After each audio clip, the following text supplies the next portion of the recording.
4 बजे से घूम रहे, रात से तड़प रहे हो, नहीं कोई बेड मिला, कुछ नहीं मिल रहा। आचार्य भिक्षु में भी इतना टॉर्चर किया गया, पेशेंट को भी, हमें भी किया, यहाँ से मत ले जाओ, वहाँ से मत लेके आओ। लोग ही लोग नजर आ रहे हैं। ये जगह भी छोटी पड़ गई लग रहा है। आम आदमी मास्क ना पहने तो फाइन, उसकी रोजी रोटी छिन गई तालाबंदी के कारण, मगर नेताओं की रैलियों पर कोई रोक नहीं है।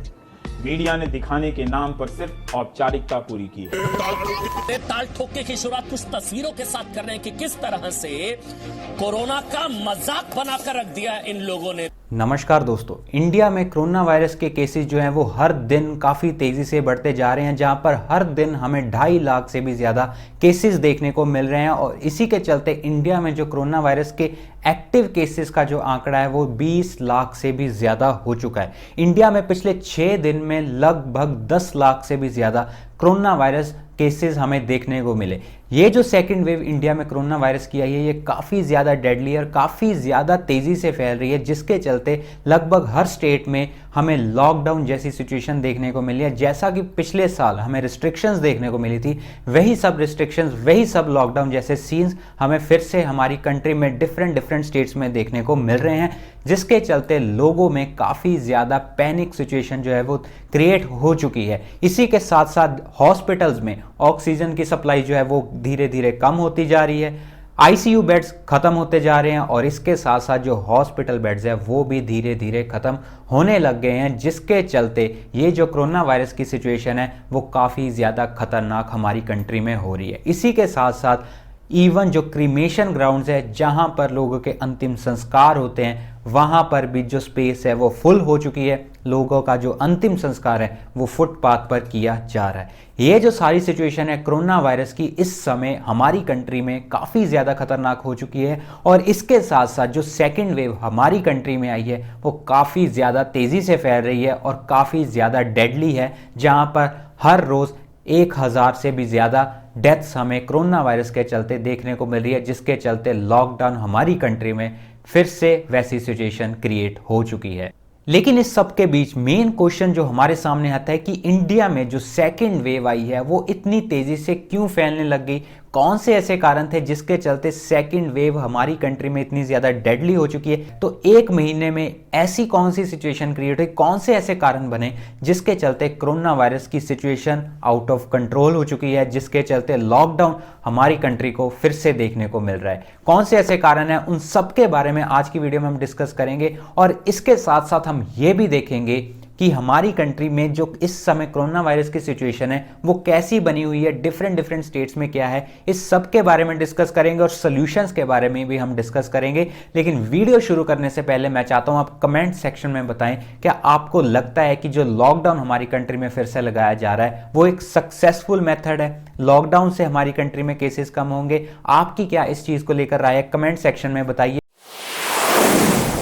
कोरोना वायरस के केसेस जो हमारी कंट्री में इतनी तेजी से फैले हैं, जो सेकंड वेव इतनी डेडली बताई जा रही है, जिसके बाद ये भी हमें बताया जा रहा है, एक्सपर्ट्स की जो राय है उसमें ये पता चल रहा है कि इंडिया में हर दिन 3 लाख से भी ज्यादा केसेस सेकंड वेव में हमें देखने को मिल सकते हैं। तो कौन से ऐसे कारण थे? उसमें सबसे पहला जो कारण आता है that is irresponsible behaviour of government.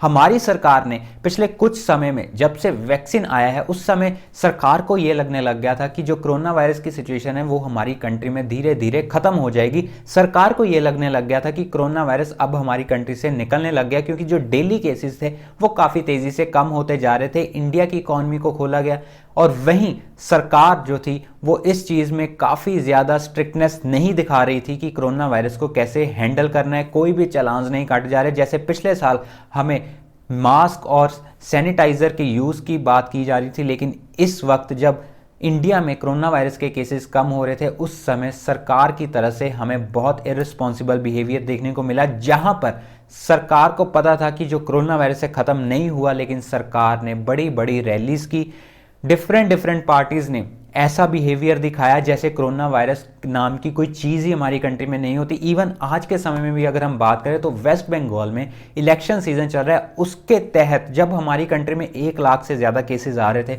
उस समय बड़ी बड़ी पॉलिटिकल पार्टीज जो थी वो अपनी रैलीज वेस्ट बंगाल में कर रही थी। इवन आज के समय में भी जो बीजेपी है वो अपनी रैलीज जो है वो वेस्ट बंगाल में कर रही है। और दूसरी तरफ कुंभ मेला, जहाँ पर 20 लाख के करीब जो लोग थे वहां पर इकट्ठे हुए, उसको भी ऑर्गेनाइज किया गया। ऐसे जो सारे इवेंट्स थे, मेनली जो इलेक्शन की रैलीज थी और कुंभ मेला जैसी सिचुएशन थी, इसके चलते हमारी कंट्री में जो कोरोना वायरस है वो काफी तेजी से फैला। तबलीगी जमात के मरकज के अंदर की तस्वीरें हम आपको दिखा रहे हैं। सैकड़ों की संख्या में ये जमाती हैं वहां पर, सैकड़ों की संख्या में, मतलब बच्चा बच्चा दूसरा इसका जो सबसे मेजर कारण था वो था लोगों के बीच में इररिस्पॉन्सिबल बिहेवियर।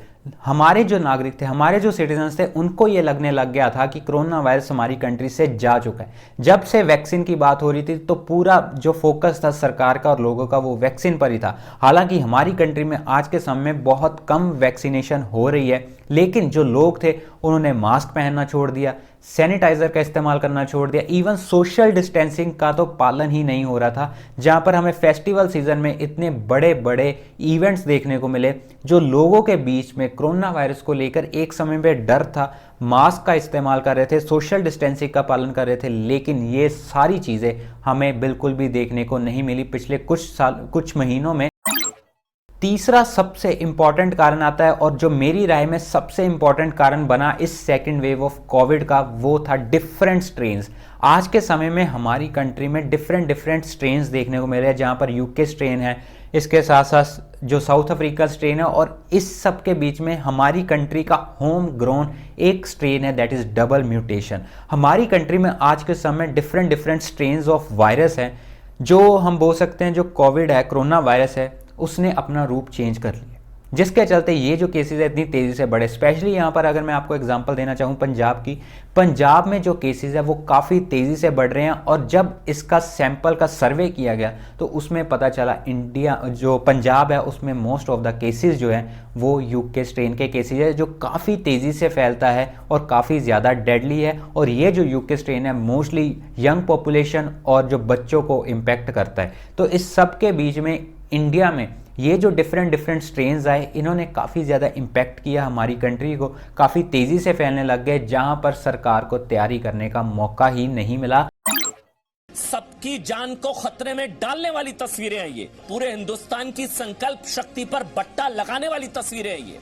लास्टली इस सब के बीच में एक सबसे अहम कारण जो हमारे सामने आता है इस सेकेंड वेव का, वो आता है सुपर स्प्रेडर इवेंट्स। हमारी कंट्री में सितंबर 2020 में फर्स्ट वेव की पीक आई थी, उसके बाद हमारी कंट्री में ये जो केसेस थे धीरे धीरे कम होने लग गए थे। लेकिन उसके बाद हमारी कंट्री में आता है फेस्टिवल सीजन।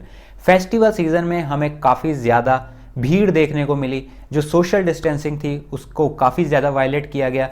उसके बाद न्यू ईयर का सीज़न आता है, न्यू ईयर के इवेंट्स आते हैं, उसमें भी हमें यही सब कुछ देखने को मिला। तो इस सब के चलते हमें सुपर स्प्रेडर इवेंट्स देखने को मिले। स्पेशली ये जो रिसेंटली इंडिया में जो सेकंड वेव आई है उसके बीच में जो कुंभ मेला हमें इतना बड़ा इवेंट देखने को मिला, जहां पर ये जो केसेज है इतनी तेज़ी से फैले। तो ये जो सारे सुपर स्प्रेडर इवेंट्स थे, जिसमें कुंभ मेला आता है, फेस्टिवल सीजन आता है, फिर इसके साथ साथ जो इलेक्शन सीजन आता है, इन सबको मिलाकर जो हमारी कंट्री में कोरोना वायरस के सेकेंड वेव आई है, ये इतनी ज़्यादा डेडली बन गई है। तो ये जो सारे अहम कारण थे जिसकी वजह से आज के समय में हमारी कंट्री को फिर से लॉकडाउन जैसी सिचुएशन देखने को मिल रही है, क्योंकि इसमें लोगों के, सरकार के और कुछ सुपर स्प्रेडर इवेंट्स के चलते हमें ये सारा कुछ देखने को मिल रहा है। इंडिया में आज के समय में कोरोना वायरस की सिचुएशन के बारे में अगर हम बात करें तो इंडिया की ट्रैजेक्टरी को समझने से पहले हमें यूएस के बारे में भी देखना होगा। यूएस जहां पर सबसे ज्यादा आज के समय में कोरोना वायरस के केस है। यूएस में जो फर्स्ट वेव आई थी वो आई थी 2020 अप्रैल मंथ में, जब हमारी कंट्री में लॉकडाउन लगा हुआ था। उस समय फर्स्ट वेव जो आई थी यूएस में आई थी। उसके बाद जो सेकंड वेव यूएस में आई थी वो आई थी जुलाई 2020 में, जब जो कोरोना वायरस के केसेस थे फर्स्ट वेव के कंपैरेटिवली काफ़ी तेज़ी से बढ़ रहे थे। लेकिन यूएस में थर्ड वेव जो हमें देखने को मिली वो इस साल जनवरी के मंथ में देखने को मिली, जहां पर यूएस में थर्ड वेव में लगभग 3 लाख से ज़्यादा डेली केसेस हमें देखने को मिल रहे थे। और वहीं पर अगर हम इंडिया की आज की करंट सिचुएशन के बारे में बात करें तो इंडिया बेसिकली सेकेंड वेव इस समय फेस कर रहा है। इंडिया में फर्स्ट वेव आई थी सितंबर 2020 में, जब इंडिया में जो डेली केसेस थे वो लगभग जब पीक आई थी 97,000 हाईएस्ट केसेस हमारी कंट्री को देखने को मिले थे।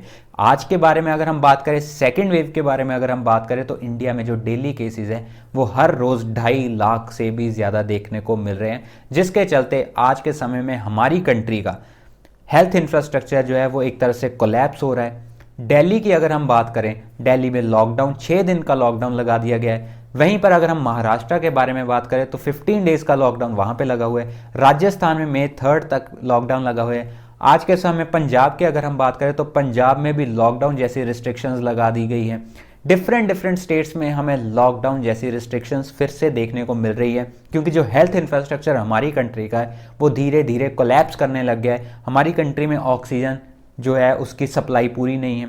इसके साथ साथ आईसीयू बेड्स धीरे धीरे खत्म होते जा रहे हैं, हॉस्पिटल बेड्स नहीं मिल रहे, क्रीमेशन ग्राउंड्स में अंतिम संस्कार के लिए जगह नहीं मिल रही। तो ये जो सारी सिचुएशन आज के समय हमारी कंट्री में पैदा हुई है, इस सब के पीछे सरकार काफ़ी ज़्यादा जिम्मेदार है, क्योंकि 1 साल का टाइम पीरियड था हमारी सरकार के पास। लेकिन फर्स्ट पीक के बाद हमारी गवर्नमेंट को लगा कि ये जो कोरोना वायरस है कुछ है ही नहीं।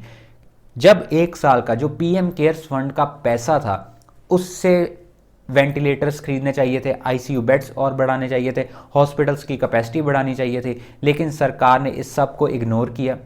पिछले फर्स्ट पीक के बाद हमें ये सारी जो सरकार की अनगहली है उसकी वजह से आज हमारी कंट्री सेकेंड वेव को फेस कर रही है। इसके अलावा आज के समय में हमारी कंट्री जो कोरोना वायरस को लेकर सबसे बड़ी चीज़ फेस कर रही है और जो सबसे ज़्यादा डेंजरस है वो है हमारी कंट्री में different strains of virus. Different strains है जो बहुत तेज़ी से बढ़ते जा रहे हैं, जिसके चलते बहुत सारे ऐसे एरियाज़ है जहां पर लोगों ने खुद से अपनी दुकानें बंद कर दी हैं, क्योंकि लोगों के बीच में एक डर है कि कोरोना वायरस काफ़ी तेज़ी से फैलेगा।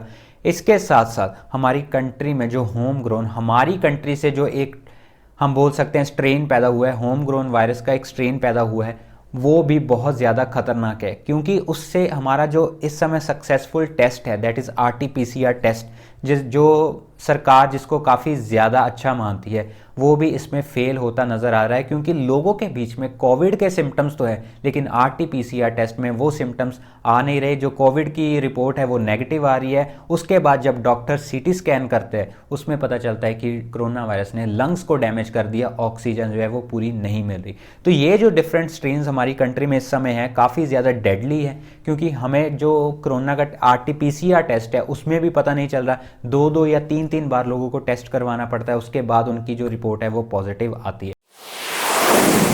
कोरोना वायरस का जो सबसे बड़ा सोल्यूशन है, इसको कैसे टैकल करना है, वो यही बनता है कि मास्क पहनना चाहिए, सैनिटाइज़र का इस्तेमाल करना चाहिए और इसके साथ साथ सोशल डिस्टेंसिंग का पालन करना चाहिए। हमारी कंट्री में आज के समय में हेल्थ इंफ्रास्ट्रक्चर कोलैप्स होता नज़र आ रहा है, जिसके चलते लॉकडाउन ही लास्ट ऑप्शन सरकार के पास बचती है, क्योंकि अगर लॉकडाउन लगाते हैं तो ये जो पीक है धीरे धीरे डिले होती जाएगी, जैसे पिछली बार हमें लॉकडाउन में देखने को मिला था। और जो हमारा हेल्थ इंफ्रास्ट्रक्चर पर इस समय इतना ज़्यादा बर्डन है वो थोड़ा कम होगा और लोगों का कोविड होने का खतरा जो है वो भी इससे कम होता जाएगा।